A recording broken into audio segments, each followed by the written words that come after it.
Oi, eu tô aqui pra te lembrar que a gente passa anos da nossa vida crescendo e aprendendo coisas, aprendendo. E depois elas nem são totalmente usáveis. Sério mesmo, esses dias eu fiquei pensando por conta de uma leitura que tive. Será que a gente sempre espera sentado que tudo venha até a gente? As informações sempre estão por aí a Deus dará e às vezes basta a gente consumir, mas a gente realmente pensa sobre o que consome? Ou será que estamos mais interessados em matar a nossa curiosidade com qualquer informação que nos agrade e que principalmente nos mostre o caminho curto diante de uma mentira verdade? Bem, eu não sei. Eu sei que depois disso eu tô pensando mais sobre o que eu penso e onde eu penso e tantas outras coisas. Como professor, devo saber que sem a curiosidade que me move, que me inquieta, que me insere na busca, não aprendo e nem ensino. Exercer a minha curiosidade de forma correta é um direito que tenho como gente e a que corresponde o dever de lutar por ele. O direito à curiosidade. Com a curiosidade domesticada, posso alcançar a memorização mecânica do perfil deixa daquele objeto, mas não o aprendizado real ou o conhecimento cabal do objeto. A construção ou a produção do conhecimento do objeto implica o exercício da curiosidade, sua capacidade crítica de tomar distância do objeto, de observá-lo, de delimitá-lo, de cindi-lo, de cercar o objeto ou fazer sua aproximação metódica, sua capacidade de comparar, de perguntar. Para isso, como aluno hoje que sonha com ensinar amanhã, ou como aluno que já ensina hoje, devo ter como objeto de minha curiosidade as experiências que venho tendo com os professores vários e as minhas próprias, se as tenho com meus alunos. O que quero dizer é o seguinte: não devo pensar apenas sobre os conteúdos programáticos que vêm sendo expostos ou discutidos pelos professores nas diferentes disciplinas, mas, ao mesmo tempo, a maneira mais aberta, dialógica ou mais fechada, autoritária com que este ou aquele professor ensina. Trechos retirados do livro Pedagogia da Autonomia, de Paulo Freire.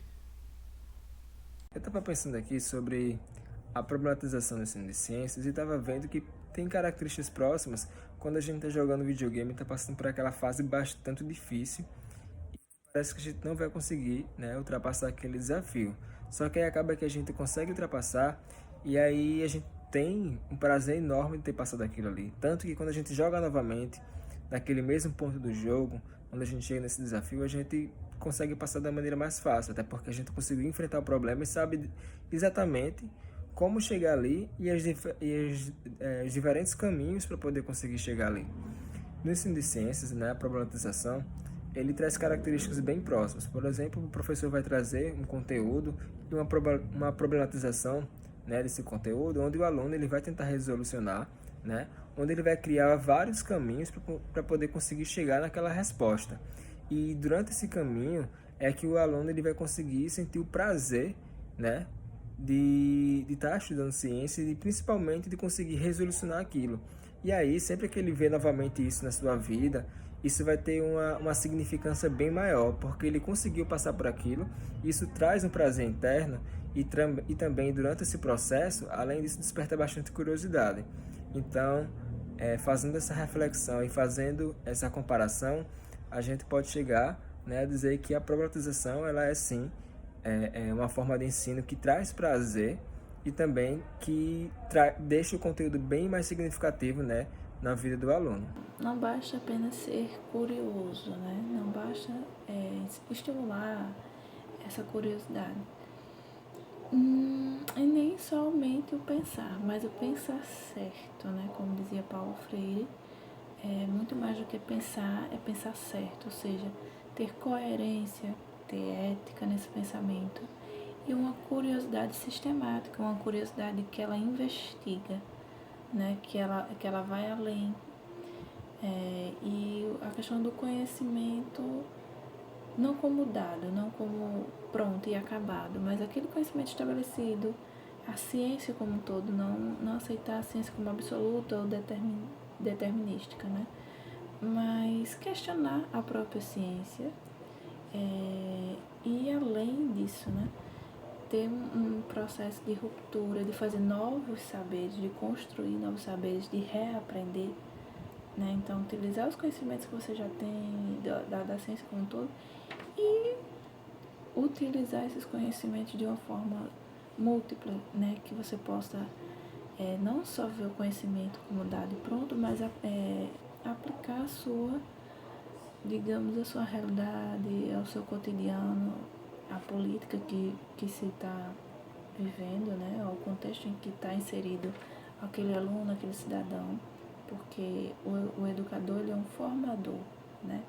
Não um depósito de conhecimento, como dizia Paulo Freire, né? Ele comparava muito como o aluno, não como uma caixinha de depósito bancário de conteúdos, mas o professor nesse processo ele é um facilitador desse conhecimento, ele cria as possibilidades. E é isso, também a gente fala um pouquinho sobre a pedagogia científica, né, que ela busca um pensamento criativo,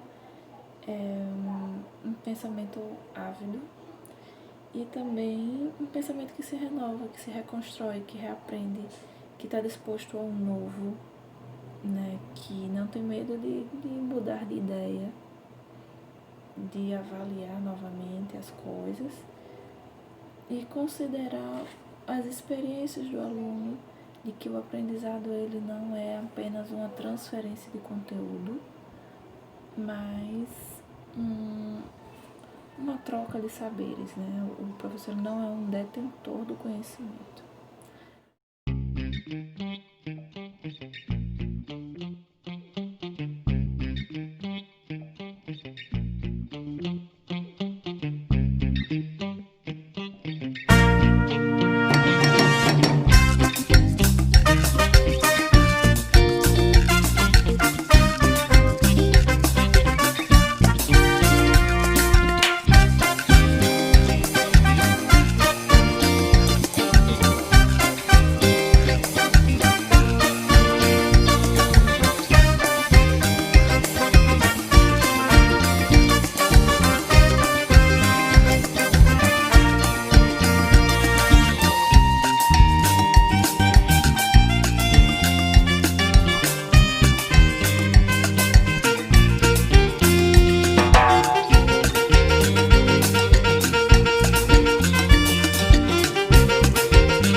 E aí, interessante, como nós devemos e precisamos ser eternamente, né, estudantes neste processo, né, no sentido de estar com a mente aberta ao novo, a querer conhecer o novo, como eu tenho falado nesses dias, né, através dos meus questionamentos, da minha curiosidade ingênua, né, que certamente sobre a luz do espírito científico, essa minha curiosidade passará a ser uma curiosidade e não um conhecimento epistemológico.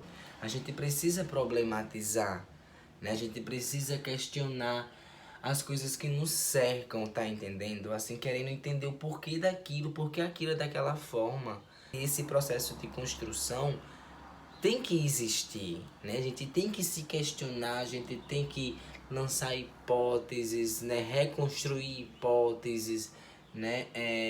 Curioso, né? Ser curioso, ser questionador, né? Porque dessa forma a gente vai conseguir construir um significado pra gente, um aprendizado que vai trazer um significado em nossas vidas, né? E certamente isso vai contribuir com o meu olhar reflexivo e crítico, né? Refletindo na minha postura quanto pessoa, quanto ser humano no meio em que vivo.